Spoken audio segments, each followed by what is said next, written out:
Welcome to Kentucky Horsepower, the official podcast of the Kentucky Automobile Dealers Association. Hi, and good day, everyone. This is Jason Wilson, President of the Kentucky Auto Dealers Association. I'd like to welcome everyone to another edition of Kentucky Horsepower, the official podcast of KADA. And this being the first podcast of the new year, let's welcome everyone in here today. I'm really pleased to have joining one of KADA's preferred partners in ACV. And many of you work with ACV. They have a lot of exciting things going on with this company right now, and thought it'd be a fun time to just ahead of NADA, make some introductions, talk about what's new, and really how they see the market in general. So to start with that, I'm going to introduce our guests. First, I have Stu Zalud, and Stu is the Director of Strategic Partnerships of ACV Auctions. And Stu and I go back many years, and Stu's well known in the industry. And also joining us here today is Andrew Sweet, the Vice President of ClearCar. So, Stu, let's start with sort of the big overriding question, high level. What's new with ACV, and what are you seeing in the market? Thanks, Jason. We all appreciate the opportunity of spending a few minutes with your dealers and members and kind of giving them a big picture view, and then also dig into some areas of real opportunity. You know, the market last year was obviously constrained. Prices were all over the place. Most of the constraint is still there because of the lack of new car sales and obviously fewer trades coming through the door. But having said that, the good news for ACV is in a constrained market, our market share continues to grow year over year and month over month. And that's because dealers have had great success and results with our wholesale product, which today is still our bread and butter, and it's our DNA. But we've branched out into so many other ways that we can help interact with dealers and solve some of their other pain points and problems. And you know, last year, just to give you an example, ACV conducted 2.2 million unique VIN auctions with all of our solutions. And that's a tremendous amount of growth in a short period of time for a company that nobody could hardly spell the name of 7 or 8 years ago when all of this began. The area that we've really seen a lot of interest in lately, and it's an area that dealers traditionally have not done a very good job in because they haven't had to before this, is sourcing cars directly from the consumer market. You know, with the advent of CarMax several years ago and now Carvana, there's almost 2 million cars that have left the ecosystem of the dealer franchise system in terms of trade-ins. And those are consumers that sell their car to a Carvana or they sell their car to a CarMax, and then they still come and buy a new car or buy a CPO, a used car from a dealer, but there's no trade involved. They come without a trade, right? Dealers can compete with that. And what ACV has done very diligently over a long period of time is we've developed a solution that's a white label. And I'm going to let Andrew Sweet, the VP of that operation, get into some details with you on some Q&A. But I just want to make sure that everybody understands this is a growing area that dealers really need to look at, because there's still a constraint on the cars and the products, and the costs and the compression in the spread continues. When you're able to take that car right from that consumer, those are the cars you can make the most money with and spend the least amount of money acquiring. So it's still the best way to add to your inventory, fill your holes, and use all your inventory controls to determine what it is you need. But there's some very unique things about ClearCar, and I'd like Andrew to spend a few minutes talking to all of you about those differences, and then I'll kind of wrap it up when we're done. Thanks. Well, that sounds good. Andrew, the floor is yours. Tell us about ClearCar and its relation to ACV. As I understand, this is a fairly new endeavor for you all. No, you bet. It's years in the making. So I was a part of a company called Drivably that ACV acquired over 2 years ago. And ACV, we've been on a kind of an M&A mission now for a few years. With we acquired Max Digital around the same time, another company called Monk AI out of France.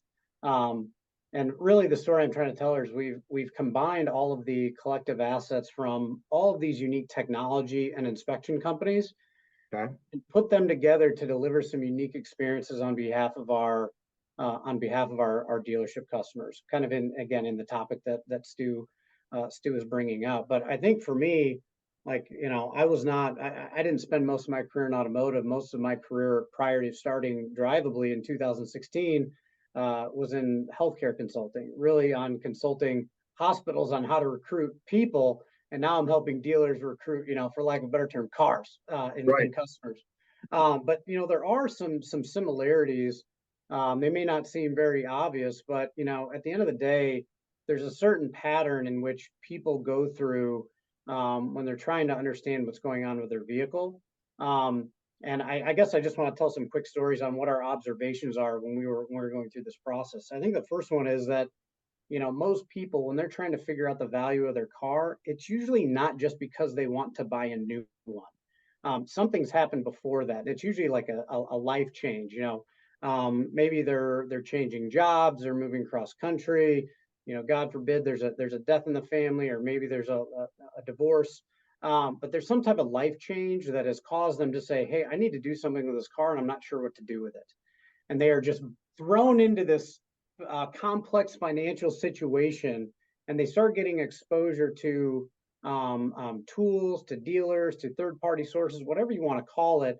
And they're kind of down this rabbit hole of getting a school of hard knocks education on how to value their vehicle. Sure. And they start making value judgments on the experience they're getting from those participants. And usually what we would see, they're going to go through the following. So, hey, I'm Andrew. I need to get a value on my car for whatever reason. I start to seek out sources of information, and I start with what you would call a big name.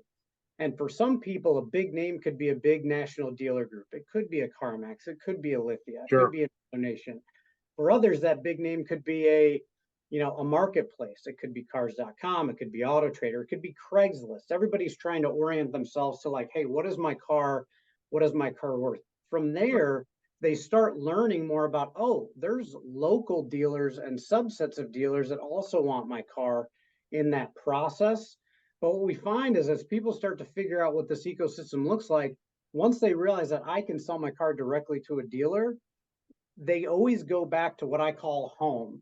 Some dealer that's earned some brand equity with them over a lifetime. For me, I grew up in a little town called Belvedere, Illinois, and there was one dealership in Belvedere called Jack Wolf Chevrolet. So when I was a kid, I would hear their commercials my whole life. If I was going to sell my car through the early part of my life when I still lived there, I would always end at Jack Wolf because that was my mainstay. Sure. Now, when people start to go through the process phase of like, I'm going to actually start working with these individuals to get values on my car, what we see is people start making decisions on how easy or how hard the process is. And I call that in general what a car dealer's purchase from the public brand is. So CarMax has a purchase from the public brand. Their brand is, I attribute it to breakfast. Like, you don't have to be a phenomenal chef to make a breakfast that people are willing to eat, but IHOP sells a lot of pancakes, right? CarMax is no different. There's a lot of people that are looking for that breakfast experience. Carvana has a purchase from the public brand, and theirs is, hey, we'll do this deal anywhere you want, as fast as you want, as simple as possible through technology. There's a certain set of people that are looking for that. There's a certain set of people that want local. I want a more personal feeling, what have you. And you'll see people leave money on the table to work with a brand or experience that aligns with them.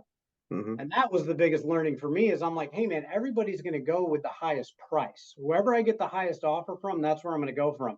And that only happens about 40% of the time. So that means 2 out of 3 cars, people are willingly going to a place that's offering them less money because, again, the experience that they've got online, sure, and the brand that organization is putting out there is in better alignment for that particular customer. No, that makes sense. And so I guess the question becomes with ClearCar, what is the conduit that brings that all together then? Yeah, the $6 million question, right? So how do you overcome that? So really kind of, I guess, overarching in that story I was telling where like, hey, there's these different kind of brand identities that people people go after. You're trying to service all of those customers. Some people they feel more comfortable doing business in store. Some people want to do it at home. How do you deliver that experience? The reality is that's almost always going to start online. And what we found with some of these other tools in the marketplace, when customers start to interact with these brands online, they start to get confused by the vendors that are trying to help the dealer on their website, mainly because those vendors are doing so much individual branding for their own particular technology that the dealer almost, or the consumer almost, gets confused.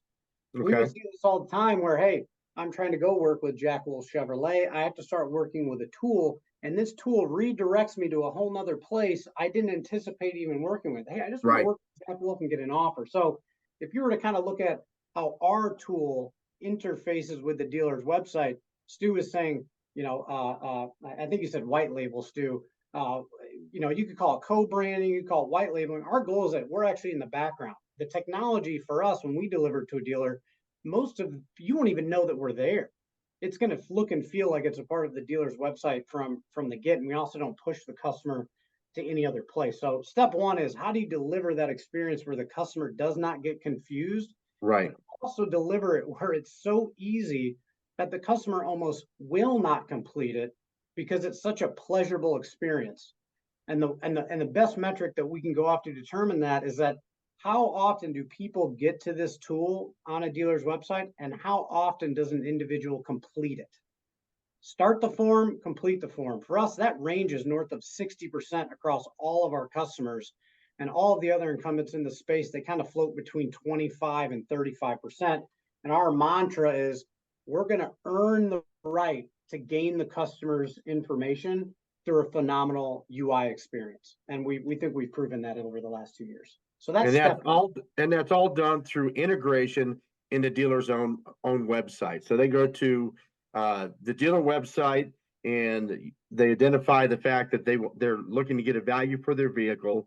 And then, unlike others, as you mentioned, they get redirected, bounced around to get that trade-in number. It stays within that the entire time. And then once they complete that, then what's the process? Does the dealer at that point, is that when the dealership takes it and runs with it? How does that work? Yeah, no, and I'll take one quick step back before I get to that area. Usually what we get asked all the time, or usually one of the problems our customers are asking for is like, hey, Andrew, we really need more trade-in leads. We need more opportunity. And when we dig into their data and we see how many people are voluntarily leaving their process, usually our response is, you actually don't need more leads. You just need to be better at capturing the ones that you have. Sure. So they come to us saying, hey, Andrew, we're willing to spend X more dollars in marketing. And usually after about 30 to 45 days, they're like, oh, actually, we don't need to, because we were just capturing more of what we had. So that's a big area of opportunity, just to kind of reel in the marketing spend with a tool like this. But at the end of all that, like you said, hey, now we got the client's information. Like, what happens then? Now we start giving the client some options. Hey, do you want to come into the dealership? And again, this is the dealership doing their own best practices on engagement with consumers online, what's going to actually draw them into the dealership. And the natural question is like, hey, well, what kind of price did we put on the car? Yes, price does have a critical role to play. And as far as I'm concerned, this is what I would call our secret sauce. If you look at kind of all the players in this evaluation world, let's say there's 5, maybe 7 companies across the automotive spectrum that really have the ability to put a proxy on a car's value, really go out there and say, hey, this is what the car's worth. And some of them are going to be names that we're all very familiar with. Let's call it like the Cox Automotive family. They have a ton of data, a ton of companies collecting this type of information. CarMax, Carvana, Black Book, companies like that, right? Sure. Everybody's got a way of collecting that data. ACV at our let's call it our bread and butter. We're an inspection company that has a massive marketplace. So we're inspecting millions of cars per year, and we're also selling millions of cars a year. And we have all this connective tissue in between of other products that we sell, where we're tracking the values of vehicles across a large spectrum. So I call this, we have collection independence. But again, our bread and butter is inspecting cars. So if you were to go out to that kind of cohort of folks who are putting values on cars, they all tend to do things in ways that are not productive on putting an accurate value. The first thing is they don't update their information often enough. So when I say often enough, I mean, they might just do it every 30 days at best. Okay. A lot of those companies that we're talking about, it's more like a couple times a quarter. So in general, you are behind the times on putting a value on a vehicle. We eliminate that. We update our pricing algorithms every 6 days. Okay. So that's big bucket number one. Big bucket number two is we don't like jumble all of this data into massive regions. So where I'm at in the Midwest, some of those other companies, they'll put like, Illinois, Wisconsin, Michigan, kind of this whole mid-Atlantic region as one area. And that opens you up to these weird supply and demand anomalies that could really fluctuate a car's value up or down. That doesn't do anybody any good. It doesn't do the consumer any good. It doesn't do the dealer any good. So between those two, I mean, we're way ahead of the game. But the last one is the most important, is our inspection data. Okay, all those other companies, they're coming up with a glorified average. They're basically just saying, hey, here's all this information we have on the values of these cars. Here's what happened in the past. What's an average? All that? That's what this car's worth. We're not doing. We're saying, hey, here's all this data. Okay, and we're also saying, hey, here's all these cars that we've inspected. We're going to predict what we think this car is worth based on its perceived condition, based off of our own condition records. So just think about it. We're basically applying a prediction of the condition of that vehicle with the car sight unseen. And what that does, between the information being updated and the structure of the data being more specific, you eliminate most of the risk in the deal. And what consumers will tell you is that kind of everybody agrees this is a bait and switch process for most consumers. Represent my car the best I can online to get the highest price. Then when I come in the dealer's got to talk me down to here. And what we're saying is, like, we're not going to do that. We're going to give you the best value and the most accurate value we can put on the car sight unseen with all of our proprietary information. So when the consumer actually starts interfacing with the dealer, the price they got online is more than likely it's going to be the price that they're going to want to pay within a few $100s. Okay, so that is good context as far as how this comes to be, how these numbers come to be, and everything else. Now let's talk to the part where the dealer has all the information, the consumer has a number. Just walk me through that process for the customer from that standpoint, where I've inputted everything, dealer has it, and where do we go from there? Yeah, they have some options now. So the second part of this process is we have a bevy of ways to actually start the inspection process with the consumer. So we can do that through technology. So the consumer could go from getting an offer online, liking the offer, and through the same online process they've already been working through, they can take the next step of starting to self-inspect their vehicle. And that's our own proprietary technology called ClearCar Capture, which again, it's going to be a 2 to 3 minute walk around inspection where our artificial intelligence is going to be identifying and categorizing all the damage that the dealer can instantly look at and start making determinations if they want to modify the price of the vehicle. We can also draft like a full, let's call it, inspection report that our customers can decide if they want to share that voluntarily with the customer or keep it for themselves. I think it's a best practice. Come one, come all. Share all that information with everybody. Be an advocate for the consumer and kind of letting them know where their car is actually not. Let them know, like, hey, whether or not you hear this from me or somebody else, I'd rather you not waste any time by coming down to the dealership if we're not squared away on what these problems are and what's going to happen. For some customers, they don't want to do that inspection on their own. That's completely fine. We can actually dispatch one of our own inspectors from ACV and inspect the car in the driveway if that's what our customer wants. And the best thing for the dealer is that if the dealer looks at that unit and they're like, that's not even a retail piece anyway, we can actually wholesale it from their driveway directly. Save them all that time and mess of bringing you back into the dealership and trying to wholesale it there. So yeah, that's where that integration makes sense with the ACV portion and ClearCar. It really does go together because you can take it from A to Z. You have options. I think the on-site inspection piece is a really unique feature and one that I don't know if anyone else would do something like that. Typically with CarMax, you have to take it to a CarMax. Same with, I can't speak to what Carvana does in that realm, but that is unique. Obviously there's some training involved with this, right? Because a dealer puts this tool and integrates it with their website to see the best results. They have to know how to manage this properly. how the employees are able to really maximize these opportunities, as you mentioned earlier, right? It's not necessarily about getting more opportunities. It's about making the most of the ones you're already getting, but Yeah. are not capitalizing on. So talk a little bit about what that entails as far as from a training standpoint. What can dealers expect from ClearCar as far as from a support and training standpoint to ensure they are, in fact, maximizing those opportunities? No, you bet. Well, I'm very happy to promote the fact that this was basically a business unit that did not exist for ACV 2 years ago. And over the course of 2 years, we've grown basically 500% in the last 24 months. And our churn rate is somewhere between 1.5% and 2%. So to go from basically no customers and grow by 500% and our churn rate never change, I think is a testament to the intentionality of how we introduce the product, how we set expectations, and ultimately how we provide support to those customers. So really for us, it's really just being very clear on what you want the tool to do at different stages and gates. So like I would say step number one is what we've already talked about. How do we maximize your digital real estate, Mr. and Mrs. Customer? Hey, you're spending this much a month on advertising. About 15 to 20% of that is going to be attributed to getting trade-in traffic on the door. How do we get that 10 or 15% of your marketing budget to produce at the highest level? Here's what we're going to do in the next 30 to 45 days to make that happen, Mr. and Mrs. Dealer.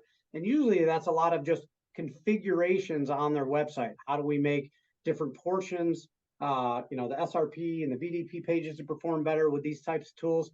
That's step number one. Step number two is how do we then actually get more targeted and focus on how do we want our pricing engine to perform? We didn't talk about it earlier, but our dealers are allowed to configure the tool, meaning on what types of cars do you want it to be more aggressive? What cars do you want it to be more conservative on? So we can actually squeeze juice out of areas of opportunity that the dealers feel are warranted. And then step number three is how do you take all those best practices that we've learned about maximizing your website and optimizing your own pricing algorithm and then applying that to other areas that you didn't think about before? Like, how do we apply those same rules to buying better out of service? How do we apply those rules to maybe buying out of markets that you never thought about before? You kind of hit the nail on the head when you said, oh, you can do all those things remotely. I don't know anybody who does that. The reality is if you can buy a car remotely from a customer who's in your own market, you can do the same thing for somebody that's 500 miles away. It's no different. And we have some dealers who are getting super creative and saying, man, there's probably markets within a 2 or 3 hour drive that if I can get a truckload of cars at a time and bring them back and retail them, I will. And again, if I come across customers that they're not retail units, I just flip them for wholesale and make money overnight. So we're opening up new revenue centers for dealers in new markets for them to go get customers that they didn't previously think about before.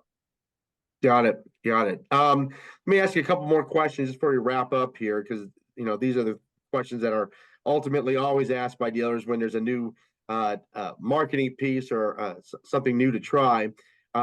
Is there a contract that a dealer has to commit to try this? So what does that look like if a dealer wants to dip the toe in the water, so to speak, and give this a try? What does that look like? Yeah, we have a ton of different, let's call it promotional opportunities for any of our top partners and strong ACV customers. And those are things that Stu and I are happy to share with anybody on a one-to-one basis.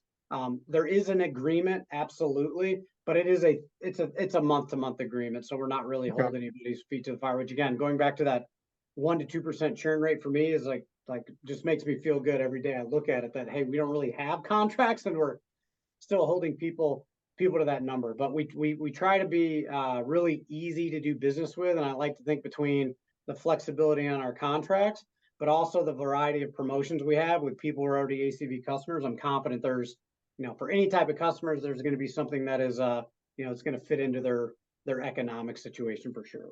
Got it. And I would take it that's the same so far as cost goes, depending on, what all the dealer would be utilizing, how they're utilizing it.